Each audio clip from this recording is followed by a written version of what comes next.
Hello दोस्तों। Good morning, नमस्कार। आप सभी का स्वागत है आप सभी के अपने यूट्यूब चैनल परीक्षा की शिक्षा में।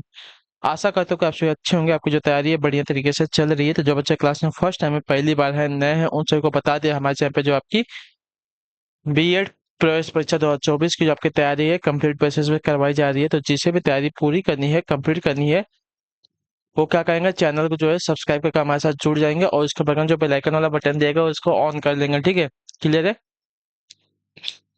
क्लास का समय देख लीजिए। जीके जीएस की जो क्लास है सुबह 10 बजे डेली आपको हमारे यहाँ पे देखने को मिलती है। रीजनिंग की जो क्लास है आपको दोपहर को 1 बजे, कला वर्ग की जो क्लास है शाम को 4 बजे, और हिंदी की जो क्लास है आपको शाम को 7 बजे हमारे यहाँ पे देखने को मिलती है।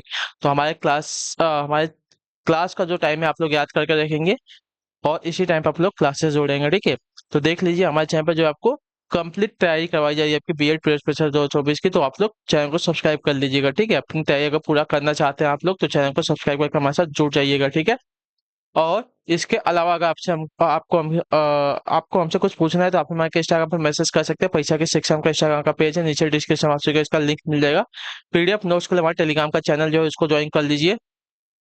आपको यहाँ पे कोई डेली बेसिस पे जो क्लास का अपडेट है ये दिया जाता है, और जो आपका एग्जाम का अपडेट होगा वो भी आपको यहाँ पे बताया जाएगा। तो आप लोग यहाँ से जुड़ेगा तो आपका कोई भी अपडेट जो है क्लास का रिगार्डिंग साथियों मिस नहीं होने वाला है। ठीक है, तो आप लोग यहाँ से जाके जुड़ जाइए। ठीक है, तो चलेंगे क्लास स्टार्ट करेंगे। स्टार्ट करने से पहले देखिए, जिसने अभी तक क्लास को लाइक नहीं किया क्लास को लाइक कर देंगे, क्लास को अपने दोस्तों के साथ जो है शेयर भी कर देंगे। ठीक है, क्लियर सर को इसके बारे में। तो चलेंगे क्लास स्टार्ट करेंगे। एक एक क्वेश्चन को ध्यान से अच्छे से देखते हुए आगे चलेंगे, सही सही आपका उत्तर क्या होगा। ठीक है, चलिए। क्वेश्चन नंबर 1 आपका क्या दिया गया है। हाल ही में यूरोप संघ का प्रतिष्ठित सखारोव फ्रीडम प्राइज 2022, ठीक है, निम्न से किसे दिया गया था बताइए। 2022 की बात करें, ठीक है। हाल ही में यूरोप संघ का प्रतिष्ठित सखारोव फ्रीडम प्राइज 2022 निम्न से किसे दिया गया था। ईरान के लोगों को, श्रीलंका के लोगों को, यूक्रेन के लोगों को, या जापान के लोगों को। तो आपका राइट आंसर यहाँ पर होगा यूक्रेन के लोगों को दिया गया था। जो आपका दिया गया यहाँ पे सी वाला विकल्प आपका राइट आंसर होगा। ठीक है, क्लियर होगा इसके बारे में। ठीक है, वर्ष 2022 का प्रतिष्ठित सखारोव फ्रीडम प्राइज युद्धग्रस्त यूक्रेन के लोगों को उनके संघर्ष को सम्मान देने के लिए दिया गया था। ठीक है, याद रखिएगा। अगला क्वेश्चन देखिए, आपका दूसरा नंबर क्या देगा। निम्नलिखित में से कौन एशियाई फुटबॉल परिसंघ एशियाई कप 2023 का मेजबान देश है बताइए। निम्नलिखित में से कौन सा एशियाई फुटबॉल परिसंघ एशियाई कप 2023 का मेजबान देश था। इसका राइट आंसर क्या हो जाएगा। तो इसका राइट आंसर आपका हो जाएगा साथियों कतर। जो आपका दिया गया यहाँ पे सी वाला विकल्प आपका सही उत्तर होगा। ठीक है, क्लियर होगा इसके बारे में। चलिए अगले क्वेश्चन बढ़े, आपका देखें तीसरा नंबर। मोनोजॉइट किसका अयस्क है बताइए। मोनोजॉइट जो है किसका अयस्क होता है। तो मोनोजॉइट की अगर बात करें तो आपका थोरियम का अयस्क होता है। जो आपका बी वाला विकल्प देगा आपका राइट आंसर होगा। ठीक है, मोनोजॉइट जो है थोरियम का अयस्क है। या केरल के जो है मालाबार के समुद्री तटीय मोनाजाइट रेत में सर्वाधिक पाया जाता है। ठीक है, याद रखिएगा। क्लियर है। अगला है आपका देखें चौथा नंबर प्रश्न, बताने की कोशिश करेंगे सही उत्तर क्या होगा। निम्नलिखित में से किसमें कार्बन नहीं होता है बताइए। हीरा में, ग्रेफाइट में, कोयला में, इनमें से किसी में नहीं। तो देखिए इनमें से कोई नहीं है जिसमें कोयला नहीं होता है, सॉरी कार्बन नहीं होता है। कार्बन देखिए हीरे में भी होता है, ग्रेफाइट में भी होता है, कोयले में भी होता है, इतना याद रखिए। ठीक है, हीरा, ग्रेफाइट तथा कोयला तीनों जो है कार्बन के अपरूप है, इतना याद रखिएगा। ठीक है, क्लियर है। तो आपका ऑप्शन नंबर डी जो दिएगा इनमें से कोई नहीं आपका राइट आंसर। अगला क्वेश्चन देखते हैं, पांचवा नंबर। बताने की कोशिश करेंगे सही तो भारत और श्रीलंका को अलग करने वाली जल संधि कौन सी है। ठीक है, भारत और श्रीलंका को पूछा है। ठीक है,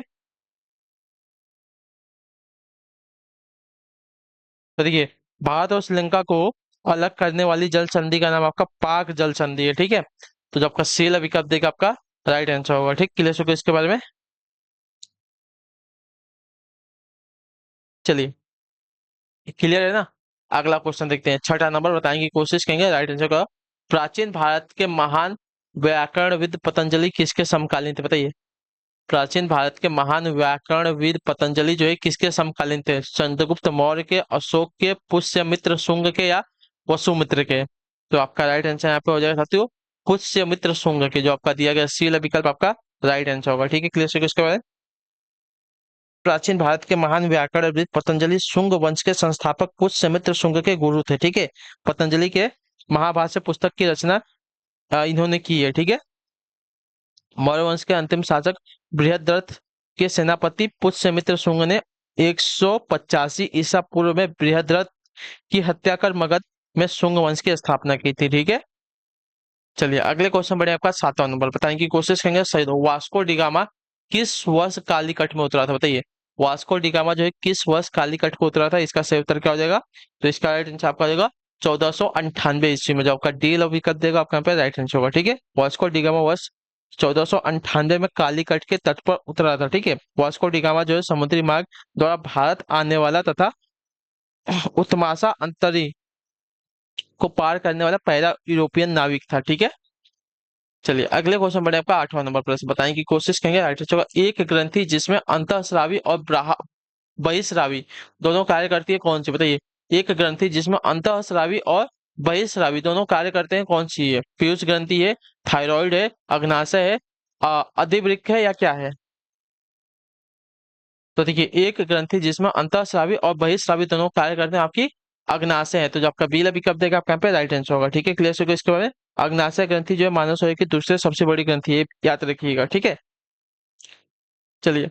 और अग्नाशय के अंतःस्रावी भाग में आपका इंसुलिन तथा ग्लूकोज क्या ग्लूकेगॉन नामक हार्मोन्स का श्रवण होता है, इतना याद रखिएगा। 10वां नंबर है, कौन सा भोजन तुरंत शक्ति प्रदान करता है, बताइए। प्रोटीन, मक्खन, विटामिन, ग्लूकोज। तो देखिए, कौन सा भोजन, तो देखिए ग्लूकोज।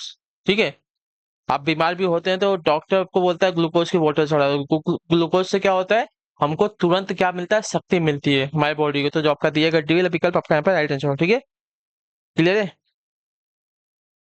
ग्लूकोज जो है स्वाद में मीठा होता है तथा सजीवों की कोशिकाओं के लिए ऊर्जा का प्रमुख स्रोत होता है।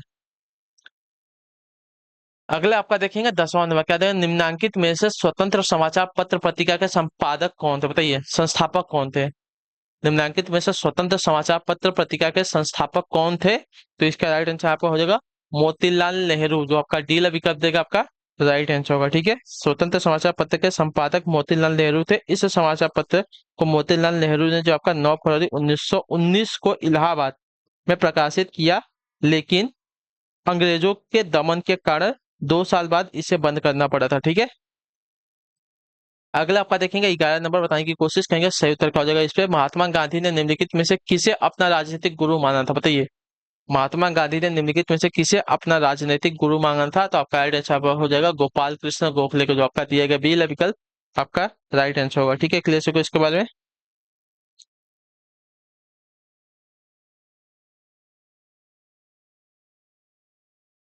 अगला क्वेश्चन आपका 12 नंबर। बताने की कोशिश कीजिएगा राइट आंसर का। भारत का मानक समय मेरिडियन कौन सा, बताइए। भारत का मानक समय मेरिडियन कौन सा है? तो भारत का मानक समय मेरिडियन की बात की जाएगी कब, 82 डिग्री 30 ईस्ट देशांतर। जो आपका दिया गया यहाँ पे ये वाला विकल्प आपका राइट आंसर होगा। ठीक है, भारत का मानक समय मेरिडियन आपका 82 डिग्री 30 ईस्ट देशांतर है, जो उत्तर प्रदेश के इलाहाबाद के पूर्व मिर्जापुर से गुजरती मानक समय रेखा भारत के 5 राज्यों उत्तर प्रदेश, मध्य प्रदेश, छत्तीसगढ़, उड़ीसा व आंध्र प्रदेश से होकर गुजरती है। ठीक है, क्लियर है।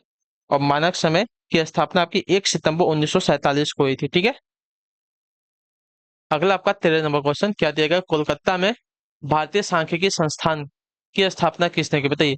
कोलकाता में भारतीय सांख्यिकी संस्थान की स्थापना किसने की थी? आरसी देसाई ने, पीसी महालनोबिस ने, दादा भाई नौरोजी ने, या वीके आरवी राव ने? तो आपका राइट आंसर यहाँ पे हो जाएगा तो पीसी महालनोबिस ने। जो आपका बी विकल्प देगा आपका राइट आंसर होगा। ठीक है, कोलकाता में भारतीय सांख्यिकी संस्थान की स्थापना आपके पीसी महालनोबिस ने कब की थी? तो याद रखिएगा 17 दिसंबर 1931 में की थी। ठीक है, क्लियर होगा इसके बारे में। चलिए अगला आपका देखें 14 नंबर क्वेश्चन। क्या दिया गया है, इनमें से कौन सा संघ जो है सूची के तहत कोई विषय नहीं, बताइए। इनमें से कौन सा संघ जो है सूची के तहत कोई विषय नहीं है? तो इसका राइट आंसर आपका हो जाएगा सार्वजनिक स्वास्थ्य। जो आपका दिया गया ए वाला विकल्प आपका राइट आंसर। ठीक है, सार्वजनिक स्वास्थ्य जो है विषय सूची, राज्य सूची के विषय में आते हैं। ठीक है, ये आपका संघ सूची के विषय में नहीं आता है। ठीक है, सार्वजनिक स्वास्थ्य जो आपका देखिए राज्य सूची सूची का विषय होता है। ठीक है, परमाणु ऊर्जा, विदेशी मामले और युद्ध और शांति, अभी ये सभी जो आपके देखिए संघ सूची के मामले होते हैं। ठीक, अगला आपका देखिए 15 नंबर। क्या दिया गया है, सविनय अवज्ञा आंदोलन का मुख्य उद्देश्य क्या था, बताइए। सविनय अवज्ञा आंदोलन का मुख्य उद्देश्य क्या था? तो सविनय अवज्ञा आंदोलन का मुख्य उद्देश्य आपका नमक कर के विरुद्ध में था। ठीक है, जो आपका दिया गया यहाँ पे डी वाला विकल्प आपका राइट आंसर हो जाएगा। ठीक है, सविनय अवज्ञा आंदोलन नमक कर के विरुद्ध चलाया गया आंदोलन था, जिसकी शुरुआत महात्मा गांधी ने 12 मार्च 1930 को जो है दांडी से किया था। ठीक है, साबरमती आश्रम से। अगले क्वेश्चन बढ़े आपका 16 नंबर। क्या देगा? किस शासक ने भारत में तुगलक वंश की नींव रखी थी? बताइए, इसका राइट आंसर क्या हो जाएगा? तो आपका राइट आंसर यहाँ पे हो जाएगा तो गयासुद्दीन तुगलक ने, जो आपका दिया गया यहाँ पे बी वाला विकल्प आपका राइट आंसर होगा। ठीक है, भारत में तुगलक वंश आपका देखिए 1320 से 1398 ईस्वी तक, इसकी स्थापना आपकी गयासुद्दीन तुगलक यानी कि गाजी मलिक ने 1320 ईस्वी में की थी। ठीक है, सिंचाई हेतु नहर निर्माण कराने वाला गयासुद्दीन पहला शासक था। इसने दिल्ली के समीप स्थित पहाड़ियों पर जो है तुगलकाबाद नामक एक नए शहर को स्थापित किया था। ठीक है, चलिए अगले क्वेश्चन पर आपका देखें 17 नंबर। भद्रा वन्यजीव अभयारण्य किस राज्य में स्थित? बताइए, भद्रा वन्यजीव अभयारण्य किस राज्य में स्थित है? तो इसका राइट आंसर आपका हो जाएगा साथियों कर्नाटक राज्य में, जो आपका सी वाला विकल्प देगा आपका यहाँ पे सही उत्तर होगा। ठीक है, क्लियर से कुछ इसके बारे में। चलिए, भद्रा वन्यजीव अभयारण्य आपका कर्नाटक राज्य में स्थित हो जाएगा। अगले क्वेश्चन बढ़े आपका देखिए 18 नंबर पे दिया गया है आपका निम्नलिखित में से कौन सी नदी जो है अरब सागर में गिरती है? बताइए, नर्मदा, गोदावरी, कृष्णा या कावेरी? बताइए, निम्नलिखित में से कौन सी नदी जो है अरब सागर में गिरती है? तो अरब सागर में गिरने वाली नदी आपकी यहाँ पे नर्मदा हो जाएगी, जो आपका ए वाला विकल्प देगा आपका राइट आंसर हो जाएगा। ठीक है, नर्मदा नदी जो है मध्य प्रदेश में अमरकंटक पहाड़ी से निकलकर पश्चिम की ओर 1289 किलोमीटर प्रवाहित होती है, अरब सागर में कैम्बे की खाड़ी में समुद्र में मिल जाती है। यह नदी जो है विंध्य एवं सतपुड़ा श्रेणियों के मध्य भ्रंश घाटी से होकर प्रभावित होती है। ठीक है, अगला आपका 19 नंबर प्रश्न पूछा गया आपका क्षेत्रफल के आधार पर सबसे बड़ा महाद्वीप निम्न में से कौन सा? बताइए,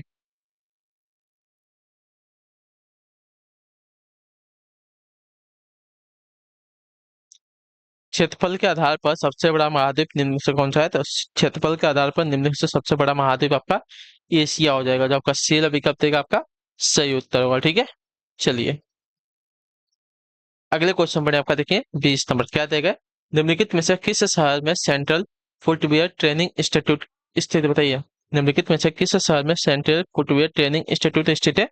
तो आपका राइट आंसर यहाँ पे हो जाए साथियों आगरा शहर में, जो आपका दिया गया सी वाला विकल्प आपका राइट आंसर होगा। ठीक है, central footwear training institute Uttar Pradesh के आगरा शहर में स्थित है। ठीक है, क्लियर होगा इसके बारे में।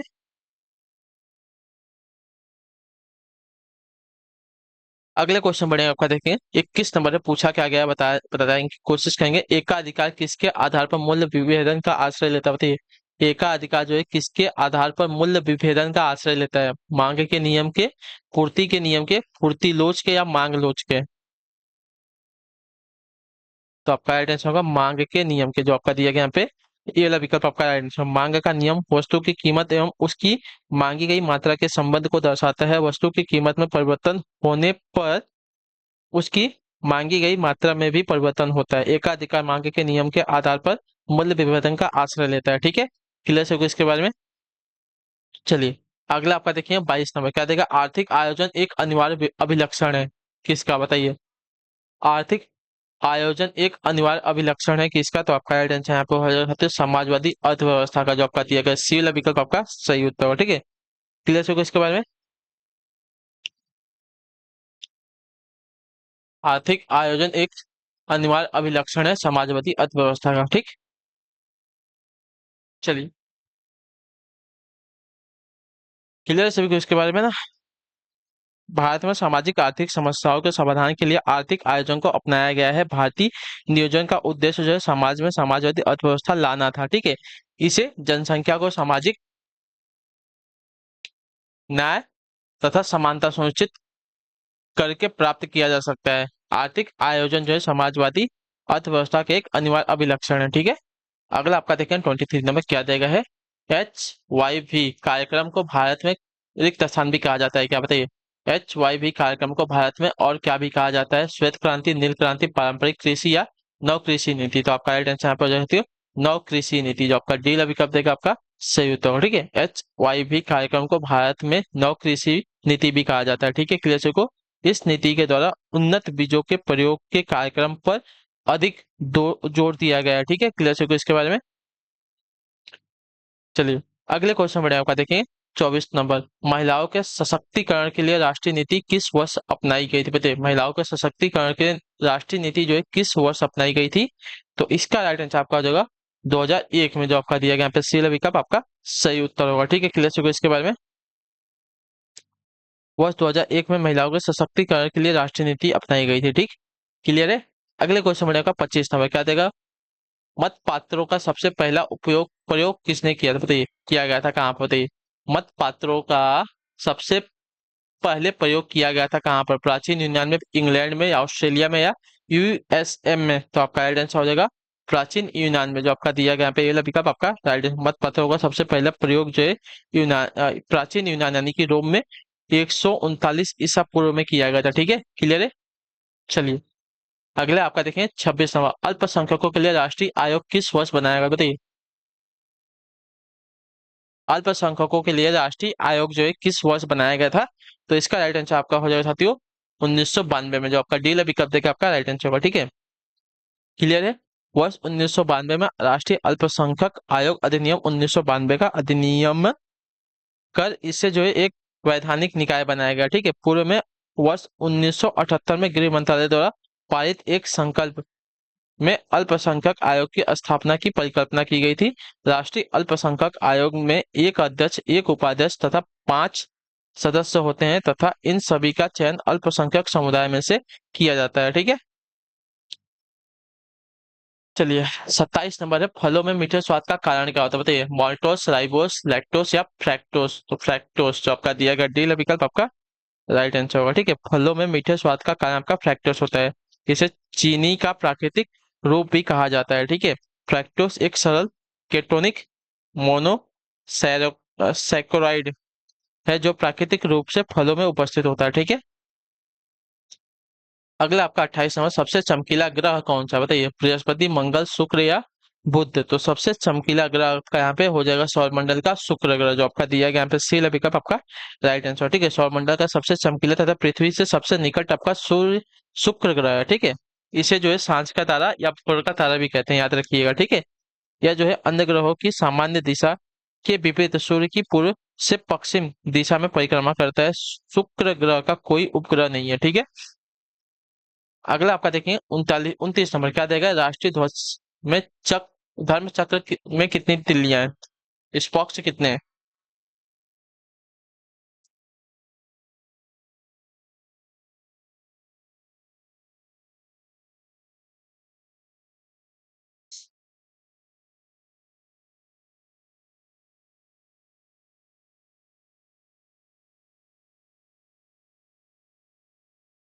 बताइए, राष्ट्रीय ध्वज के धर्म चक्र में कितनी तिल्लियां हैं? तो आपका राइट आंसर यहाँ पे हो जाएगा 24, जो आपका बी विकल्प देगा आपका सही उत्तर होगा। ठीक है, चलिए अगले क्वेश्चन बढ़े आपका 30 नंबर, क्या देगा? बात उत्तर देने की कोशिश करेंगे, सही उत्तर। किसी तत्व का रासायनिक गुण निम्नलिखित में से कौन तय करते हैं? किसी तत्व का रासायनिक गुण निम्नलिखित में से कौन तय करता है? प्रोटॉनों की संख्या, इलेक्ट्रॉनों की संख्या, न्यूट्रॉनों की संख्या या उपयुक्त सभी? तो आपका राइट आंसर यहाँ पे हो जाएगा साथियों इलेक्ट्रॉनों की संख्या, जो आपका बेल विकल्प देगा आपका राइट आंसर। किसी तत्व का रासायनिक गुण जो है इलेक्ट्रॉनों की संख्या तय करता है। ठीक है, किसी तत्व की संयोजकता उसके परमाणु के सबसे बाहरी कोष में उपस्थित संयोजकता इलेक्ट्रॉनों की संख्या से निर्धारित होती है। क्लियर है।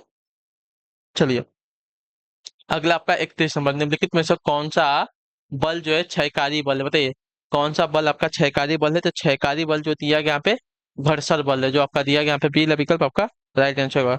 जब दो पिंड परस्पर संपर्क में होते हैं एवं एक वस्तु दूसरी वस्तु के पृष्ठ पर गति करती है, तब इनके संपर्क तलों के बीच एक बल कार्य करता है जो वस्तुओं की गति का विरोध करता है, या घर्षण बल कहलाता है। ठीक है, घर्षण बल क्षयकारी बल है।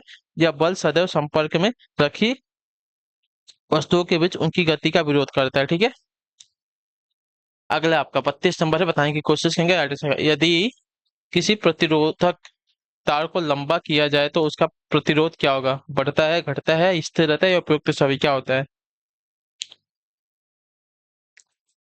तो देखिए, यदि किसी प्रतिरोधक तार को लंबा किया जाए तो उसका प्रतिरोध भी जो है आपका बढ़ेगा, जो आपका दिया गया यहाँ पे ए वाला ऑप्शन राइट आंसर होगा। ठीक है,